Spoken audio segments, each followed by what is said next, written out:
Let's improve English. Hey everyone, कैसे हैं आप सब? आप सभी का स्वागत है। इस वीडियो को देखते रहना। इस वीडियो से आपको काफ़ी सारे वर्ड्स सीखने के लिए मिलेंगे। आपकी इंग्लिश काफ़ी हद तक इम्प्रूव होगी। आप अपने आप को बहुत अच्छे से एक्सप्रेस कर पाएंगे। इसकी इंग्लिश देखिए, मैंने उसे समझाने की कोशिश की लेकिन वो अड़ी रही।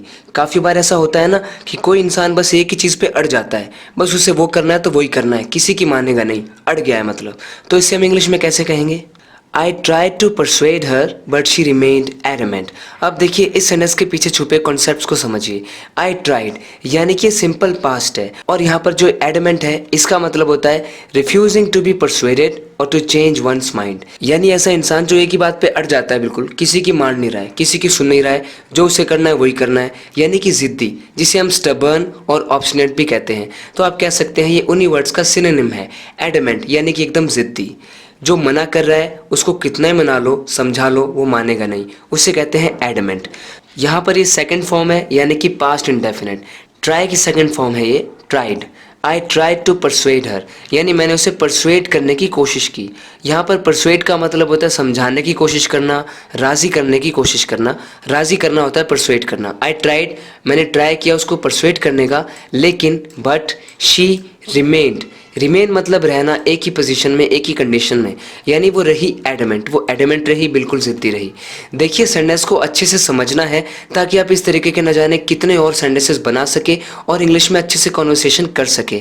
मैं सेंटेंसेस को एकदम फास्ट बताता जाऊंगा कि इसकी इंग्लिश ये, इसकी इंग्लिश ये, उससे कोई फ़ायदा नहीं है। रट्टा मारने से, रटने से कोई भी फ़ायदा नहीं है। आपको सेंटेंसेस के कॉन्सेप्ट्स को अच्छे से समझना है ताकि आप अपने सिचुएशंस के हिसाब से ही सेंटेंसेस बना सके और अपने आप को एक्सप्रेस कर सके, जो भी आप कहना चाहते हैं वो कह सके। वो उस ड्रेस को खरीदने पे अड़ गई थी। अब देखिए, एडमेंट का एक और एग्जाम्पल है ये आपके लिए। She was adamant about buying that dress, यानी वो एडमेंट हो गई। क्यों? अबाउट बाइंग दैट ड्रेस, यानी उस ड्रेस को खरीदने के मामले में वो एकदम एडमेंट हो गई, एकदम वो जिद्दी हो गई, जिद पकड़ ली उसने। She was adamant about buying that dress. देखिए एक और एग्जाम्पल, वो तो एक एक्टर बनने की जिद पर अड़ गया है। उसने तो ठान लिया है, बनूंगा तो एक्टर ही, नहीं तो कुछ नहीं। He is adamant about becoming an actor. तो एडमेंट का मतलब होता है जिद्दी होना, किसी की भी नहीं सुनना, एडमेंट होना।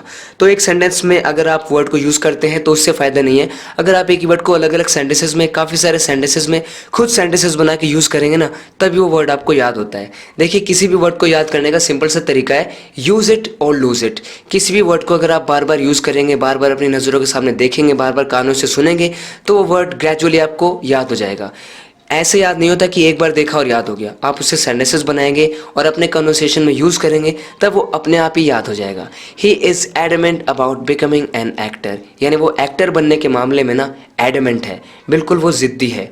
अगर आप देखना चाहते हैं ना कि ज़िद्दी को हम और क्या क्या कह सकते हैं, आप वो वीडियो देख सकते हैं जो मैंने कुछ दिन पहले बनाई थी, जिसमें मैंने बताया था ऑब्स्टिनेट, स्टबर्न और एडमेंट के अलावा हम और क्या क्या कह सकते हैं ऐसे लोगों को जो एक बात पे अड़ जाते हैं, यानी कि एकदम ज़िद्दी होते हैं, हठी होते हैं।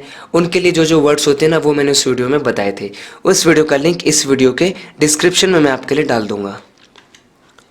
कुर्सी पे ऐसे मत पड़ो, धड़ाम से मत गिरो ऐसे। जैसे कई बार ऐसे होता है ना कि कोई एकदम से अचानक से आता है, कुर्सी पे एकदम से बैठ जाता है, अचानक से, यानी गिर जाता है, मतलब जैसे कि उसकी बॉडी में मतलब एकदम जान ही नहीं है उसमें, एकदम गिर जाता है ऐसे। तो हम बोलेंगे don't sit on the chair, तो हमारी बात ढंग से ना एक्सप्रेस नहीं हो पा रही है। हम कह सकते हैं don't plop down on the chair like this. Plop down का मतलब टू सिट और lie down in a heavy और केयरलेस वे, यानी कि असावधान होकर। जैसे कि सोफे पर एकदम से कोई गिर गया, गिर गया मतलब जानबूझ के वो ऐसे ही एकदम ऐसे बैठ रहा है, वो एकदम रिलैक्स होके, एकदम हैवी होके, केयरलेस होके, उसे कहते हैं प्लॉप डाउन करना। यानी इस तरह प्लॉप डाउन मत करो चेयर पर। तो प्लॉप डाउन करने का मतलब होता है धड़ाम से गिर जाना, एकदम से बैठ जाना या लेट जाना। एक और एग्जाम्पल देखिए, वो फर्श पर पड़ गया, यानी कि गिर गया। गिर गया का मतलब ये नहीं है कि उसका बैलेंस बिगड़ गया, वो गिर गया, जानबूझ के गिर गया वो, मतलब एकदम रिलैक्स होके। तो इसके लिए हम कह सकते हैं he plop down on the floor, यानी उसने प्लॉप डाउन किया फ्लोर पर। प्लॉप की सेकंड फॉर्म है प्लॉप्ड, ही प्लॉप्ड डाउन। तो जितने ज़्यादा आप सेंटेंसेस बनाएंगे, आपकी अंडरस्टैंडिंग और भी ज़्यादा अच्छे से डेवलप होती जाएगी। उसे लोगों को समझाना, अपनी बातों में लाना बड़े अच्छे से आता है। काफ़ी ऐसे लोग होते हैं जिनमें कला बहुत अच्छे से होती है, मना लेते हैं, राज़ी करवा लेते हैं लोगों को। देखिए उन्हें हम क्या कह सकते हैं, he is very persuasive, convincing, influential, ये सब सिनोनिम्स हैं। इन सभी का ये मतलब होता है कि ऐसा इंसान जो कि मना लेता है, दूसरों को राज़ी करवा लेता है, अपनी बातों पर राज़ी करवा लेता है ना, उसे कहते हैं परसुएसिव, कन्विंसिंग या इन्फ्लुएंशियल। तो आप अलग अलग वर्ड्स का यूज़ कर सकते हैं अलग अलग सिचुएशंस में। उसे लोगों को समझाना, अपनी बातों में लाना बड़े अच्छे से आता है। तो इंग्लिश में एक्सप्रेस किया वो बहुत ही परसुएसिव है। ढंग से आपको वर्ड्स को चूज़ करना है अपनी बातों को एक्सप्रेस करने के लिए। अगला सेंटेंस देखिए, मेरे सर बिल्कुल भी नहीं छोड़ते, दया नहीं करते।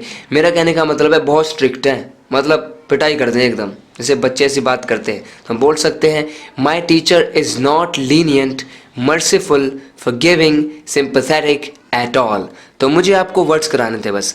लीनियंट किसे कहते हैं हम, जो कि बहुत स्ट्रिक्ट नहीं होता है, यानी कि दयावान होता है, और ये सभी उसी के सिनोनिम्स हैं। मर्सीफुल होना यानी दया दिखाना किसी के ऊपर, फॉरगिविंग यानी कि माफ़ कर देना, फॉरगिव से वर्ड बना है, फॉरगिविंग यानी जो माफ़ कर देता है, सिंपैथेटिक सिंपैथी से बना है, यानी जिसको दूसरों में सिंपैथी फील हो जाती है, सिंपैथेटिक कहते हैं उसे।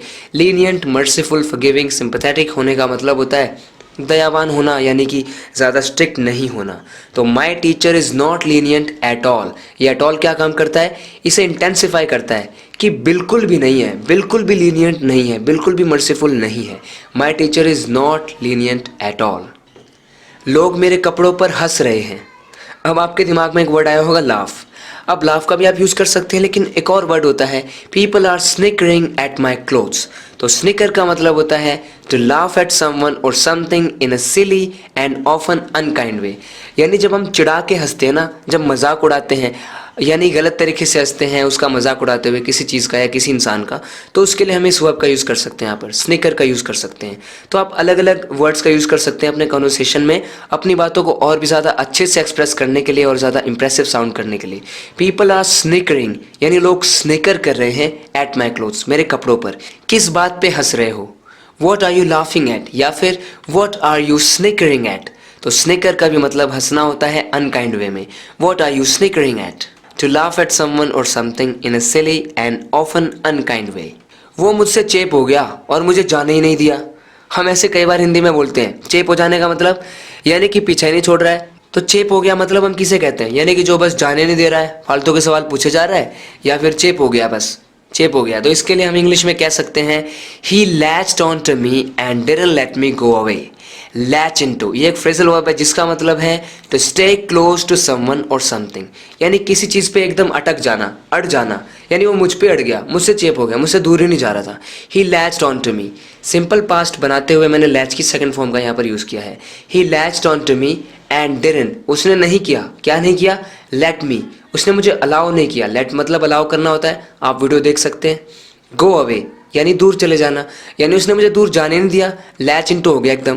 अब देखिए लैच इनटू का एक और मतलब देखिए इस सेंटेंस की हेल्प से। मुझे आखिर में पल्ले पड़ने लगा कि वो क्या कह रहा था, इसका मतलब मुझे समझ में आने लगा। तो इसके लिए भी आप लैच ऑन का यूज़ कर सकते हैं। I finally latched on to what he had been saying. अब यहाँ पर आप क्या देख रहे हैं, हैड बीन और वर्ब के साथ आईएनजी, ये एक्चुअली में प्रेजेंट परफेक्ट नहीं, पास्ट परफेक्ट कंटिन्यूअस है, यानी कि कुछ काम होता आ रहा था, यानी कि वो काफ़ी देर से कुछ कह रहा था और मुझे बाद में आखिरकार समझ में आने लगा कि वो क्या कहता आ रहा था। I finally latched on to what he had been saying, यानी आखिरकार मैंने लैच ऑन किया।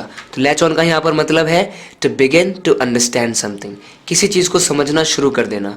आई finally latched on to what he had been saying, मैंने उसे कुछ बड़बड़ाते हुए सुना। बड़बड़ाने का मतलब क्या होता है, गुस्से में, नाराज़गी में कुछ बड़बड़ करते रहना। इसे हम कह सकते हैं I heard him muttering something, यानी किसी चीज़ को मटर करते हुए सुना, कुछ मटर कर रहा था वो, यानी कि कुछ बड़बड़ा रहा था। मटरिंग का मतलब होता है से समथिंग इन अ लो और बेयरली Audible voice specially in dissatisfaction और इरिटेशन, यानी कि गुस्से में जिसको बिल्कुल ही कम सुन पा रहे हैं हम। से समथिंग इन अ लो और बेयरली ऑडिबल वॉइस, यानी बहुत कम आवाज़ में कुछ बोलना, यानी बड़बड़ाना, गुस्से में, नाराज़गी में। आई हर्ड हिम, मैंने उसे सुना, मटरिंग समथिंग, कुछ मटर करते हुए। मुझे यकीन है कि आपको ये वीडियो बिल्कुल पसंद आई होगी। आखिर मैंने इतने अच्छे अच्छे वर्ड्स बताए आपको, इतनी मेहनत की इस वीडियो को बनाने में। इसी तरीके से आप भी अपनी इंग्लिश को इम्प्रूव करते रहना चाहते हैं ना, तो इस चैनल को सब्सक्राइब ज़रूर करना अगर आपने अभी तक नहीं किया है तो, क्योंकि इस चैनल पर मैं इस तरह की काफ़ी वीडियोज़ लाता रहता हूँ, हर रोज़ लाता हूँ, ताकि आपकी इंग्लिश इंप्रूव होती रहे और आप अपने आप को और अच्छे तरीके से एक्सप्रेस कर सकें, so that you can express yourself better, so that you can communicate better and talk to people in a better way. Friends बात करते हैं नेक्स्ट वीडियो लेसन में, तब तक के लिए take care and bye bye.